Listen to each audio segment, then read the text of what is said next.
Jésù gbàlà. Jésù wòsàn. Bàbá ọ̀rẹ́. Ẹ wá dùn. Afátàjú. Ojú mi ò lè tàn mí jẹ. Afátàjú rè. Afátàjú. Jésù gbàlà. Jésù wòsàn. Afátàjú. Afátàjú.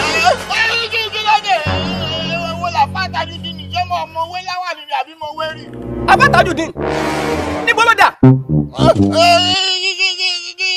Kí ló kọ́ ikọ́ ibi tí mo lọ mí kì í ṣe Afátàjú mọ̀ mo ti ṣe Evangelist Tajudeen. Ṣé ẹgbẹ́ yìí ní gbéraga? Afátàjú dín òun ní ìlànà.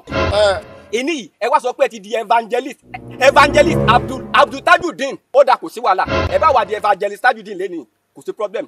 Owó àjọ àwọn ọmọ lékè tọ́já sí ń lọ́wọ́. Òun mú wá gbà ẹ bá ń kó káàdé máa lọ́kẹ́lẹ́ máa jẹ́ evangelist Tajudeen yín.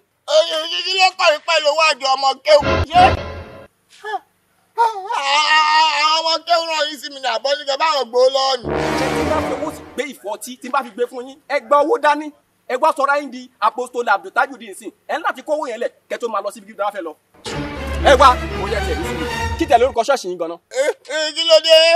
Ẹ bá fẹ́ tẹ̀lé mi lọ ní kẹ́dọ́gbọ́n sọ fún mi. Olùmẹ̀rì Jerúsálẹ́mù tuntun òkè gbàlà.